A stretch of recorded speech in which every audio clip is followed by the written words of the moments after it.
বিনিয়োগ সম্মেলনের শেষ দিন আজ রাজধানীর হোটেল ইন্টারকন্টিনেন্টালে অনুষ্ঠিত হচ্ছে কয়েকটি সেশন। সেখানে আছেন সহকর্মী গোলাম কাদের অপু। বিস্তারিত জানতে সরাসরি যুক্ত হচ্ছে তার সঙ্গে। গত 4 দিন ধরে যে বাংলাদেশ বিনিয়োগ সম্মেলন যে চলছে তার শেষ দিন আজ, এবং এই শেষ দিনে আজ বেশ কয়েকটি সেশন অনুষ্ঠিত হচ্ছে, যেখানে দেশি বিদেশি বিনিয়োগকারীরা উপস্থিত আছেন। এবং বিশেষ করে এখন এই মুহূর্তে দুটি সেশন দুটি হলে অনুষ্ঠিত হচ্ছে। একটি হচ্ছে ডিজিটাল অর্থনীতি নিয়ে, আর একটি হচ্ছে অ্যাপারেল সেক্টর নিয়ে, অর্থাৎ বস্ত্র খাত নিয়ে আরেকটি সেশন অনুষ্ঠিত হচ্ছে। এবং সেখানে দেশি বিদেশি বিনিয়োগকারীরাও উপস্থিত আছেন, এবং বাংলাদেশের পক্ষ থেকে এই দুটি সেক্টরে বিনিয়োগের যে অপার সম্ভাবনা রয়েছে এবং সেগুলো তুলে ধরা হচ্ছে, এবং সেই সঙ্গে এখানে কি কি সুযোগ সুবিধা মিলবে সেটিও কিন্তু তুলে ধরা হচ্ছে।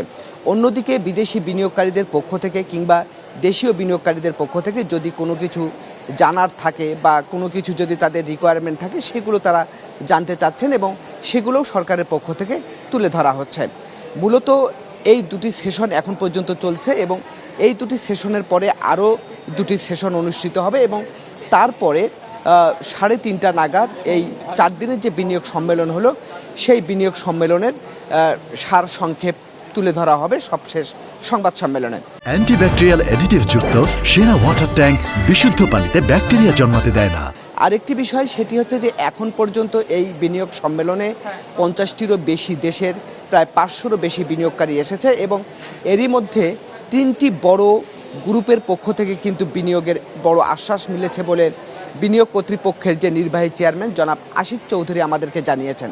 সেগুলো হচ্ছে স্পেনের ইন্ডেটেক্স, যাদের বিশ্বের রিটেইল পোশাক বিক্রেতা প্রতিষ্ঠান তারা, এবং বৈশ্বিকভাবে খুবই নামকরা এটি পোশাক বিক্রির ক্ষেত্রে খুবই নামকরা প্রতিষ্ঠান এটি। আরেকটি হচ্ছে সিমেন্ট ক্ষেত্রের যে লাফার্স হোলসেল, জার্মান ভিত্তিক একটি প্রতিষ্ঠান, তারাও বাংলাদেশে তাদের ব্যবসা এখন পর্যন্ত আছে, তারা এই ব্যবসা সম্প্রসারণ করবেন বলে জানিয়েছেন।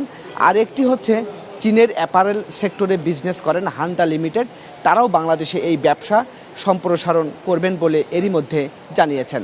আরেকটি বিষয় হচ্ছে যে আগামী মাসের দিকে চীনের 200 বিনিয়োগকারী বাংলাদেশে আসবেন বলেও বিডার নির্বাহী চেয়ারম্যান আশিক চৌধুরী আমাদেরকে জানিয়েছেন।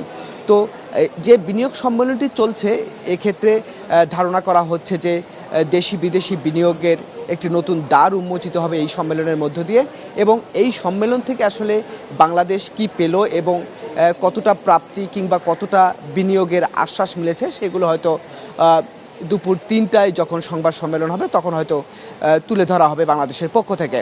তো আরেকটি বিষয় সেটি হচ্ছে যে এরই মধ্যে বাংলাদেশ থেকে যে সমস্ত বিনিয়োগকারী এসেছেন বিদেশ থেকে, তারা বাংলাদেশের বিভিন্ন অর্থনৈতিক অঞ্চল পরিদর্শন করেছেন, এবং সেই অর্থনৈতিক অঞ্চল পরিদর্শন করে তারা সন্তুষ্টির কথা জানিয়েছেন। এবং এই বিনিয়োগ সম্মেলনের যারা আয়োজক, অর্থাৎ বাংলাদেশ সরকারের পক্ষ থেকে বলা হচ্ছে যে তারা সে সমস্ত অর্থনৈতিক অঞ্চলগুলোতে বিনিয়োগ করার ক্ষেত্রে তারা আগ্রহ দেখিয়েছেন। তো সব মিলে এই সম্মেলন থেকে প্রাপ্তি এবং বিনিয়োগের যে আশ্বাস, সব কিছুই আসলে জানা যাবে দুপুরে যে সংবাদ সম্মেলন হবে সেখান থেকে।